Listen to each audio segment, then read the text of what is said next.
Hello guys! Hello Taurus! Welcome dito sa aking channel, Kapalaran 888.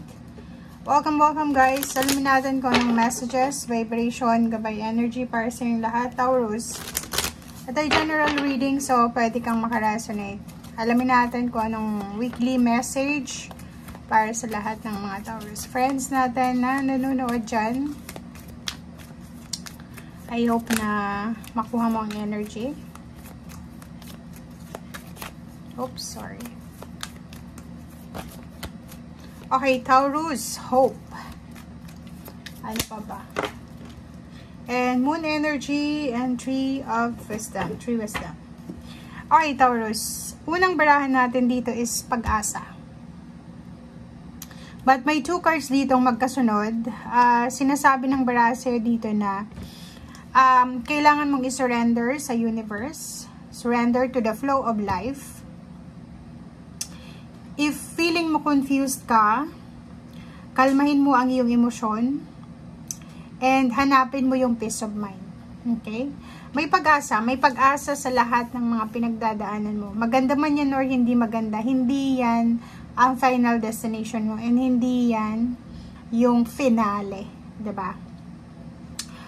Ang pag-asa ay nandyan lang. So, kahit hindi mo nakikita sa linggong ito or ngayon mismo habang nanonood ka, be positive kasi yung positive expectation ay nakakatulong siya para makaalis tayo sa isang negative na situation. So, ang maganda sa pagiging positive is nagkakaroon tayo ng pag-asa, nagkakaroon tayo ng hope, nagkakaroon tayo ng parang liwanag, diba?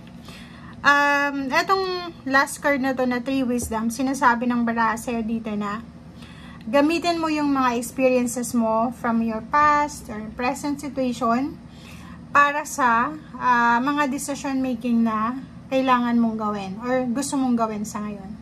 So, if ever man na may mga decision making ka na gustong gawin, kailangan mo siya na pag-isipang mabuti. Hanapin mo yung clarity doon sa kumbaga decision making na to eh. Kasi the more na medyo confused ka, the more na clouded yung ating emosyon, eh hindi ka makakakuha ng tamang decision making. So, basta isipin mo lang, may pag-asa ka, Taurus, may pag-asa pa. Huwag kang mawala ng pag-asa. Okay?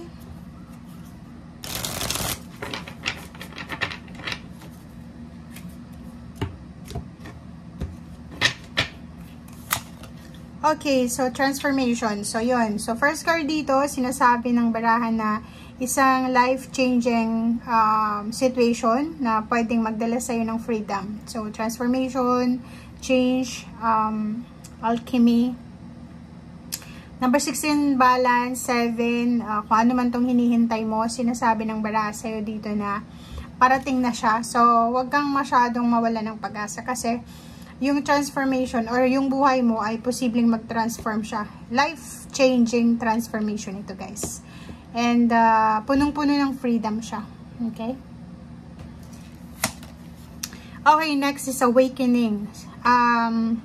Sa awakening na to, related siya dito sa Tree Wisdom. Kasi sinasabi ng baraha sa atin na if, for example, may mga decision making tayo na gustong gawin, make sure na pag-isipan muna natin ng mabuti, mag-pause, mag-reflect, mag-meditate, para yung result or yung outcome is positive din.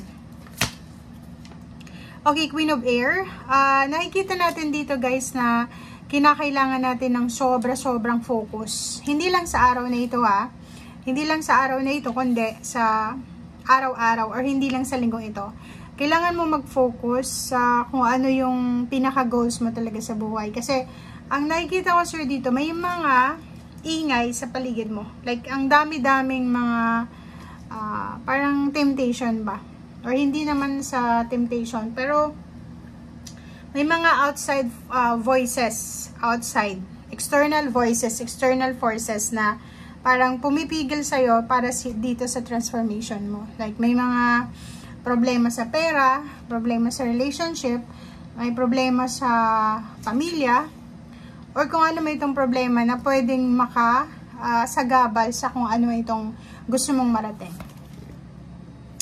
Wise Counselor number 5, if ever marami kang mga inaalala sa buhay, worries, regrets, or kung ano pa man, sinasabi ng baraser dito na siguro kailangan nating maghanap siguro ng reliable na individual na tao para matulungan tayo sa kung ano man itong mga gumugulo sa ating buhay, sa isip natin, sa damdamin, or sa mga issues sa buhay natin.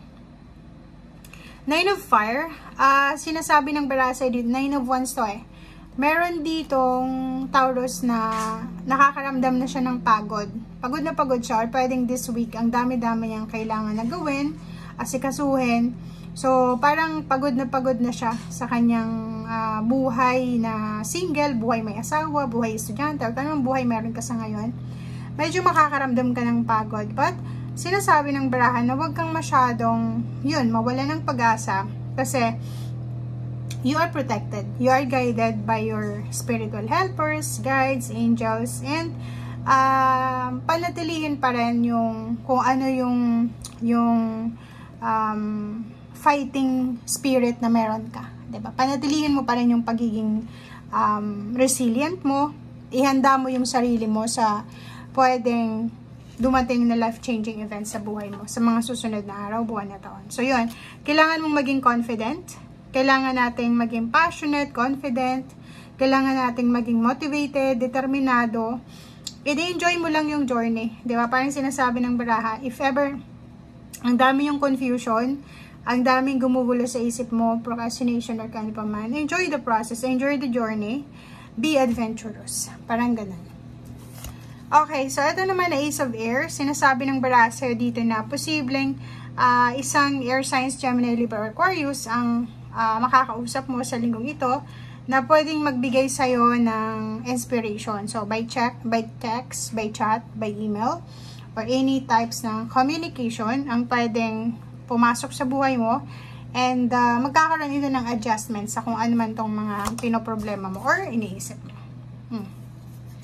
Six of Water. So, nakikita ko siya dito na Taurus, may mga previous relationship ka siguro or family members or may kakilala ka. So, nakikita natin dito na maraming balita, maraming communication, ang daming tawag, ang daming text, ang daming call, ang daming email or ang daming kwento na posibleng maririnig mo sa linggong ito regarding sa kung ano man ang katotohanan na dapat mong marinig tungkol sa past, tungkol sa present, and tungkol sa future. So, may mga posibleng taong babalik sa'yo outside the relationship or pwedeng ikaw lang to na magre-reminisce ka ng nakaraan. Parang mamimiss mo yung buhay mo dati and ngayon mo ma-appreciate yung nangyari sa'yo sa nakaraan. Like siguro sa nakaraan hindi ka masyadong namumroblema sa pera, wala ka pang masyadong obligation, but now siguro sobrang pagod ka na sa obligasyon mo. Okay? And last card natin is the Empress number 3. Number 3, the Empress, creation, abundance, and action. So, atong barahang to ay nagsasabi sa'yo na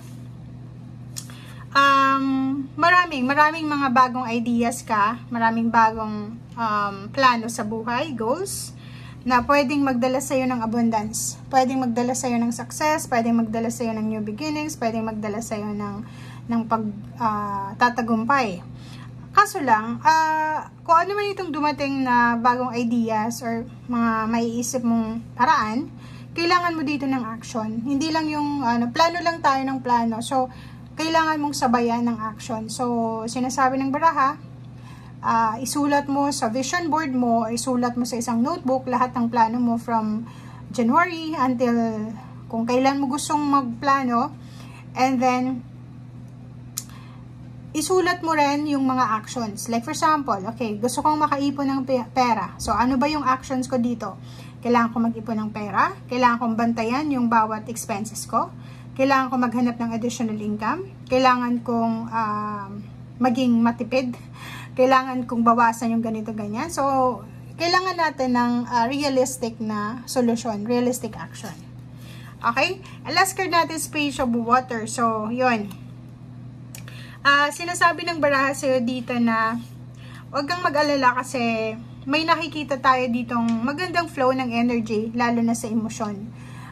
posibleng sa ngayon, hindi ka pa nakakaranas ng yung parang stable yung flow of water. Hindi pa kalmado yung kinalalagyan mo.